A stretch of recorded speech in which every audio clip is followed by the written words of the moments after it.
Hey everyone, I am with two awesome people today, and this video has been requested so many times. All these questions that we're going to be answering have been asked by you guys so many times, so stay tuned because it's going to be good.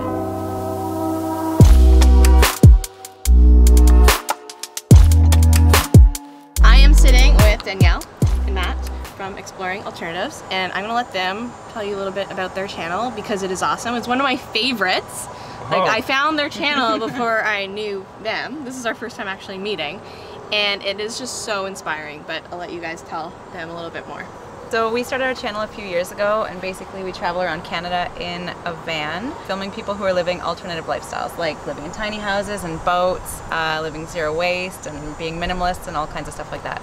And while we do that, we're also living in a van. So it's a lot of fun. We meet a lot of really interesting people like these guys. And yeah, it's weird. It's weirdly awesome. So in this episode of Airstreamathon, we're going to be talking about what you would need to know or what you want to know about living the van life, because a lot of you guys are considering it, and they're here to answer your questions because this is their lifestyle. They live in a van. We're in their home right now. So they are the perfect people to answer your questions, and we're just going to get right into it. We are filming this video on this channel, and we also filmed, or they filmed a video on their channel. So after you watch this one, go over their channel, subscribe to them, and check out the video we filmed and watch all of their other ones because you're going to be obsessed and just binge watch. It's going to happen. Don't mind the like sweat dripping off of us throughout the video. It's a sticky day today. Yeah. Super sticky. Yeah, van life. So let's just start with, how long have you been doing this and why did you get into van life? Well, we've been doing it for about 3 years now, spending almost half a year living in a camper van. And for us, it's really practical because we use the camper van to travel around, meet different people, film videos. So it allows us to move around and stay in the van instead of staying in hotels and spending a ton of money. And yeah, we like it. It's got its challenges, but it's pretty good. How many vans have you lived in? We had one before this. It was a Ford E150. It was just like a low top kind of plumber's van, and that was really comfy for a few summers. And then after a while we realized that we were spending a lot of time sitting down editing videos, and if the weather was bad we couldn't go outside to cook. So we decided to invest in this van, and we're kind of 3/4 of the way done building it. And so now Matt can stand up in here. We can stand up. We're gonna have a toilet. It's gonna be like really comfy. A fridge, everything. Yeah, so we've upgraded a little bit, but we waited 3 years first to make sure we were into it before spending more money. And that's what we usually recommend for people, is like try it first, even if you sleep in your own car for a night or rent a vehicle for a week or something like that. Yeah. Because it is different. It's odd to just sleep in a car, you know what I mean? It's not something that most people do. So online it might seem different than it is in real life. Yeah. So yeah, try before you buy. Yeah, the first van we bought was $4,000, pretty cheap, and we did like some very basic modifications. So we really didn't spend much money on the van or on the modifications, and we really tried it out for a few years to really make sure that we wanted to keep doing it. Right. And what is it that made you keep going? I'm sure there's many things, but like what's a couple of things that comes to mind? Living in a van is often really hard, really challenging. Everything is amplified. If it's hot, it's hotter in the van. If it's cold, it's colder. Yeah. If it's raining, it's really challenging, but the good stuff is really, really awesome. We get to see some incredible places. We've met tons of amazing people, and on top of that, for us, it's kind of become a necessity. We need to keep moving around to do what we're doing. So it's our office and our home on wheels. So. We knew we wanted to travel and we want to explore a lot of different places, but we didn't want to have a home base because when we first started we couldn't afford to have a home base and be traveling at the same time. So let's say we went on a trip for a few months and we came back, we wanted to have our own space. And then our families don't all live in the same places, so we wanted to be able to visit them and travel around, and so having a mobile home of some kind made the most sense. Yeah. Yeah, you can like do all of that. Exactly. And save money. Yeah, and you can go visit and spend time with people, but then go back into your own space and not like, you know, overstay your welcome. Right, yeah. Which we tend to do sometimes still, but... So we've been living the van life for 3 years now, on and off. Pretty much half the year we'll be staying in the van, and in the winters and the colder months we either house sit or we travel. Awesome. Yeah, and house sitting is, free, technically, right? Like you're... Yeah. It's an exchange. It's kind of an exchange. exchange. You take care of someone's house. If there's problems with the house, you take care of it. Pets too. Pets. Yeah. Often they have pets most of the time. So you manage the house and take care of the pets. So many ways to travel and experience this world for a tight budget. And those 2 examples, van life, house sitting. Yeah. Okay, so recently you rented an apartment for a short amount of time. Can you tell us a little bit about how much money you would spend like per month in the apartment versus the van life? Like once it's all been renovated and everything, like just like the monthly budget. Yeah. So we've been on the move for 6 years now, and we've rented apartments twice for 6-month periods whenever we kind of needed something more stable. And this past winter was one of those times we needed to spend time with a friend. So we found an apartment for $1,000 a month. Cheap. That's cheap. It's pretty in good. Canada. Yeah. It was the most we had ever spent, but it was really convenient and local, and we didn't need a vehicle. We could just like walk to the grocery store and everything. So $1,000 a month, and then if we compare that to living in the van, let's say $120 insurance. If we stay in a campground once a week just to get like a good night's sleep, shower, refill the water, that's probably another $200.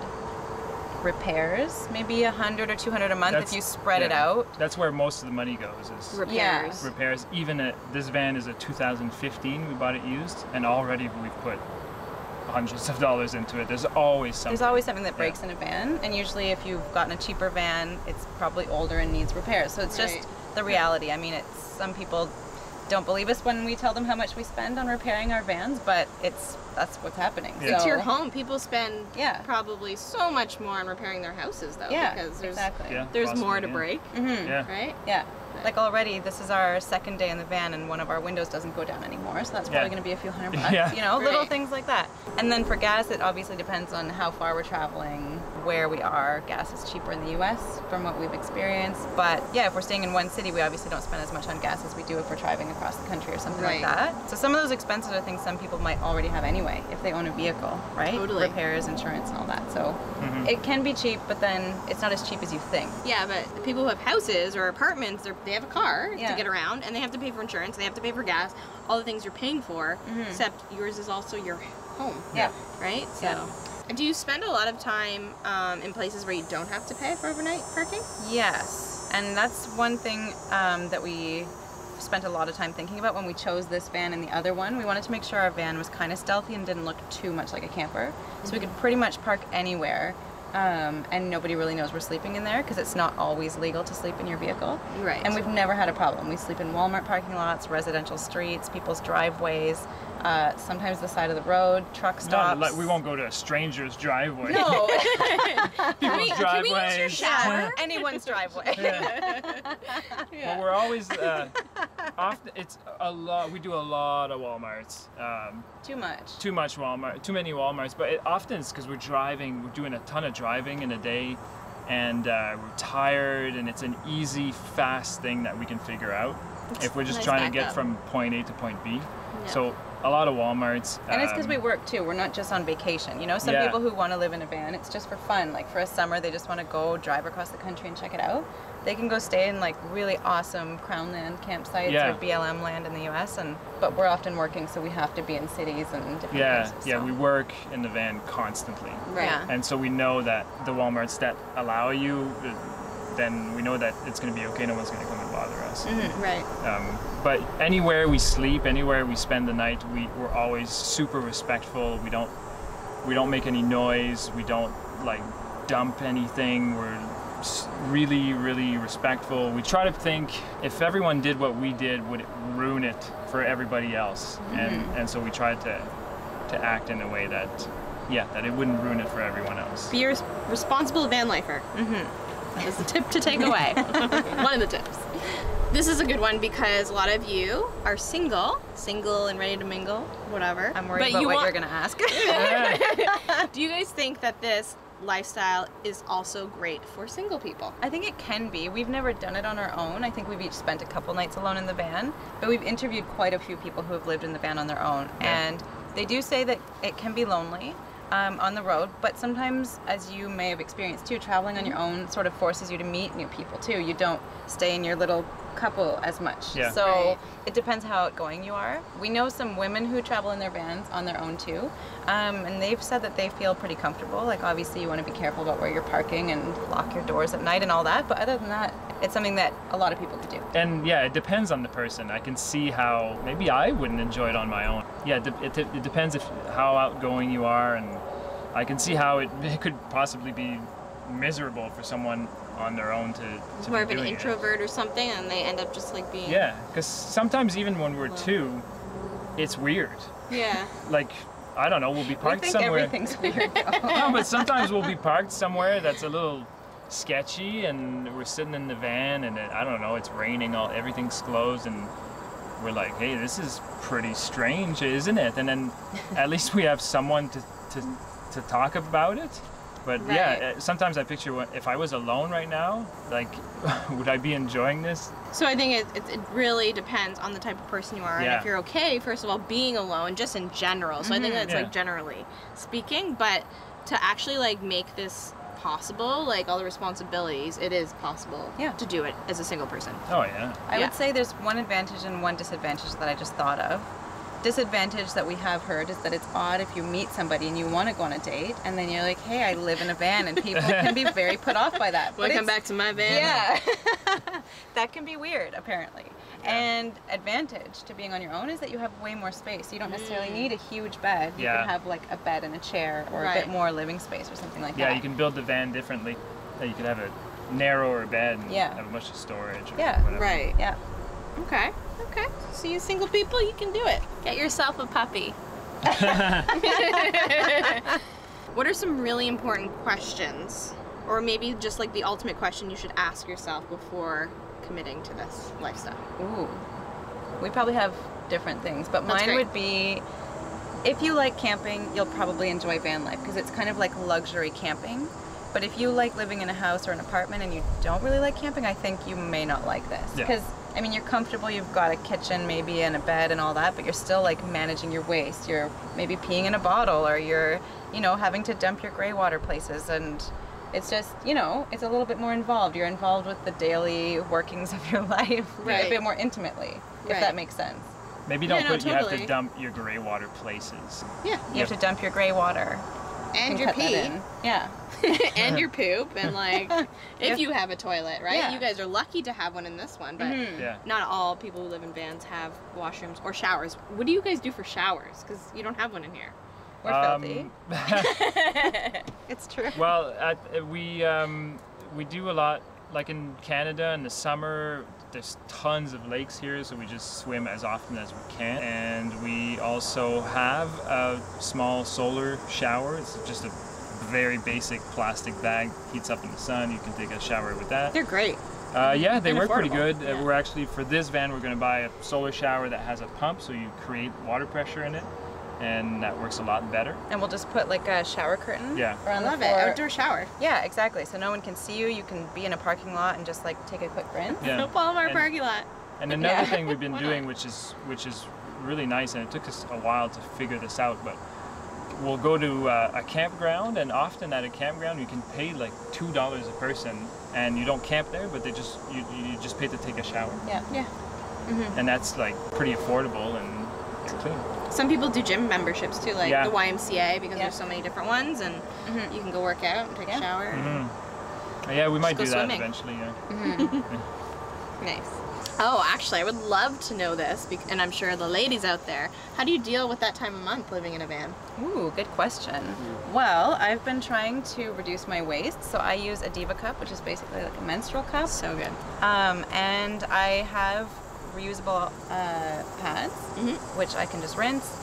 And recently, I've got period-proof underwear, which I can just rinse and then throw in the I've wash seen with the rest of those. my laundry. Are they great? They are really great. I like using the menstrual cup and the period-proof underwear together. It's like perfect zero waste Yeah. option. And you can leave, we're gonna go a little bit in depth, but you can leave the Diva cup in for longer. 12, yeah. Like 12 hours, right? Yep. So it's not like a tampon or pad. Exactly. Yeah, And we use a totally. lot of Yeah, public totally. washrooms. Like if you picture, if you leave your house, what do you? Oh, you He's said like, yeah, totally.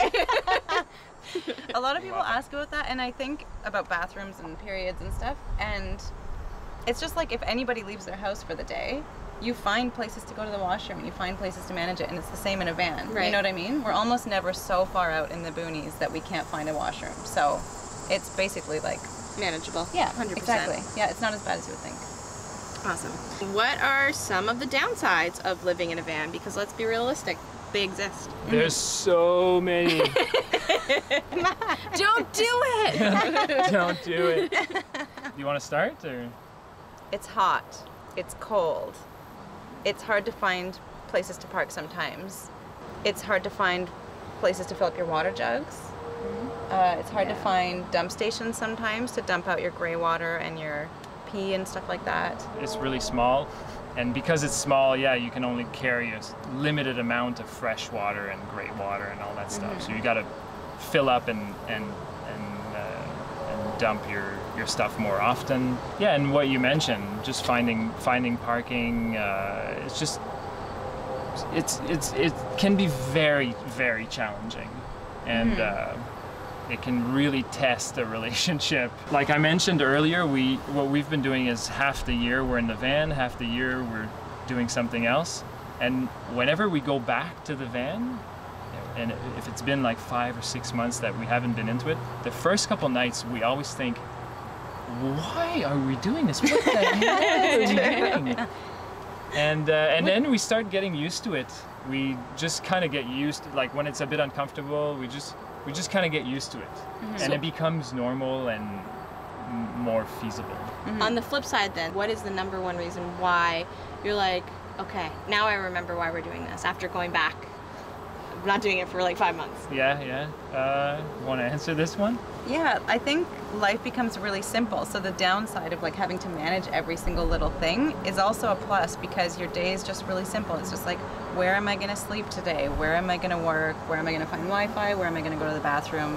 Where can I get a cup of coffee or something like that? You know what I mean? It's like you're going it's back down in to the time. essentials. Yeah. The things that people used to just like have to think about, right? Not all this other crap now. Yeah, and then you can also be like, oh, it's a beautiful day. I'm going to go just park in the park and just like hang out or go for a walk or something. So there's a lot of flexibility. You can move your house anywhere you want. You can live wherever you want.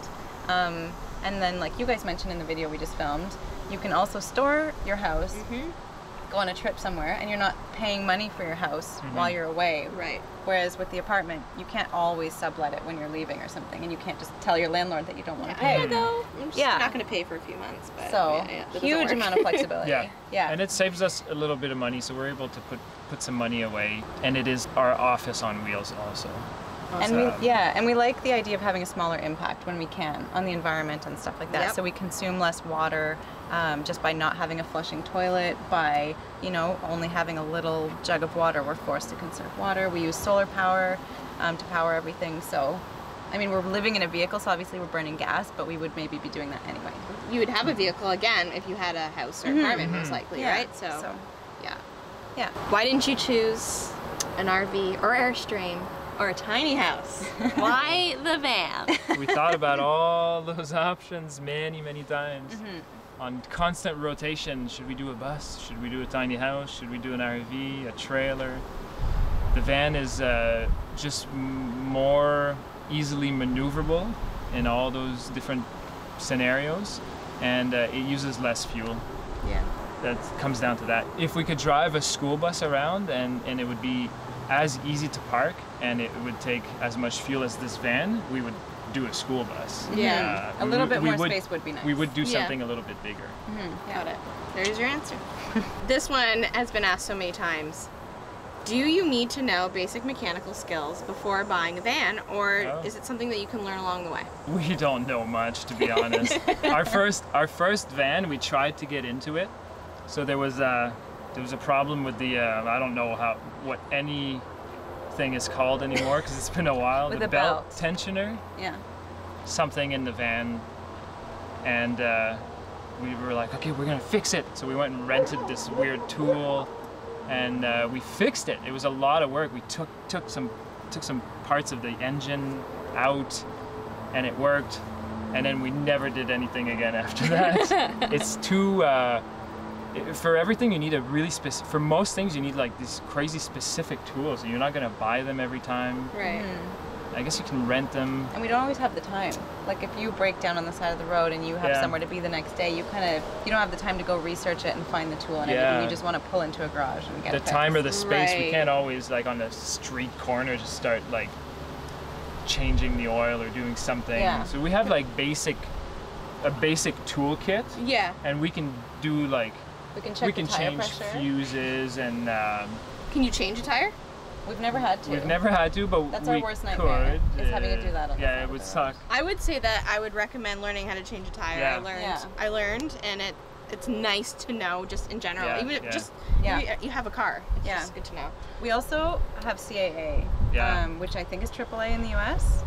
And so we can just call anybody if we have a problem and get towed for free. But we've used it. We've got our van towed a few times. It comes in handy. So you don't need to know basic mechanical skills. But it's good. I would say at least know how to change a tire, have basic tools, and there's always other people who know this stuff and can help you. And I guess like it's not really mechanical skills, but if you notice like don't get your windshield wipers changed by a mechanic or your headlights or something like that. Stuff like that you can do on your own. If there's a little something like that and you're not sure how to do it, go on YouTube, find someone who did it, and that'll save you some money. Totally.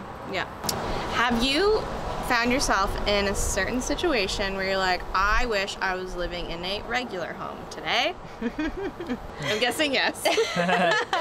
I think you always want the opposite of what you have. So if you're on a trip and you're like moving every day, when you're in that moment of discomfort, whatever it is, you're probably thinking like, being at home right now would be so nice, or like, wouldn't it be nice if this hotel room had a chair or whatever. So in the van, it's the same thing. And then once you have a home and you're settled, you're like, wouldn't it be nice if I had the freedom to just do whatever I wanted and go on an adventure. So there's definitely those moments where you want what you can't have, but you have to just recognize and be grateful that you're getting to do one of those two things, right?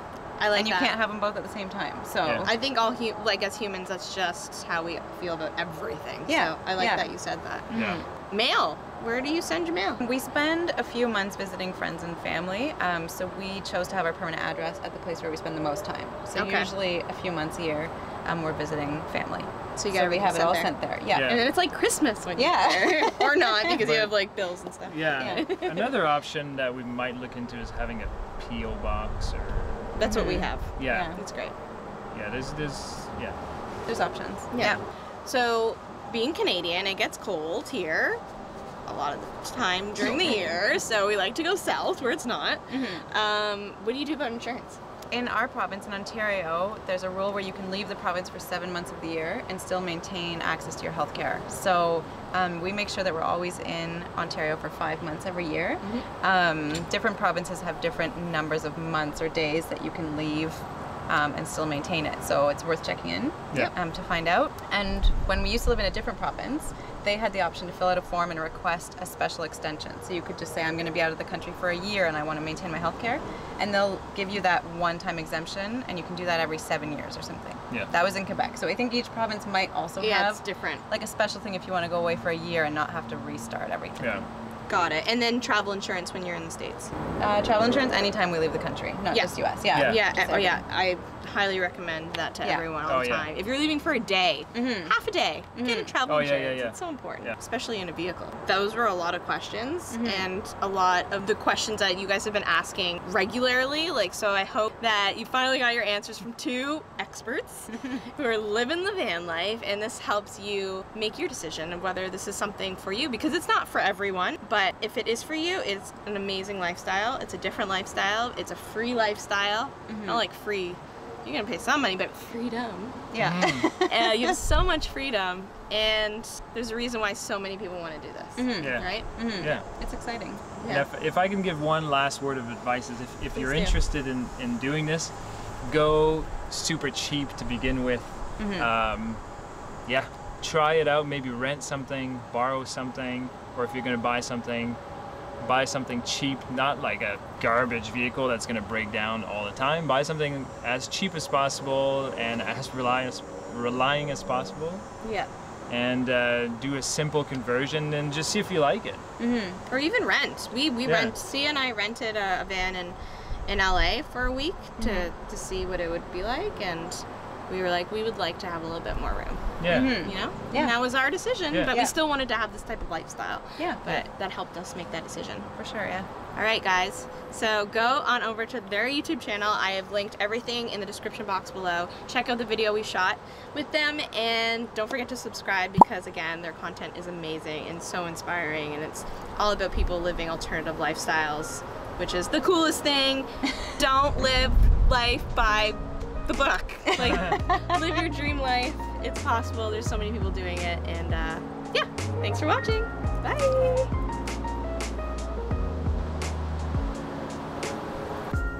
This is the weirdest one. 3, 2, 1. That's good enough. Okay.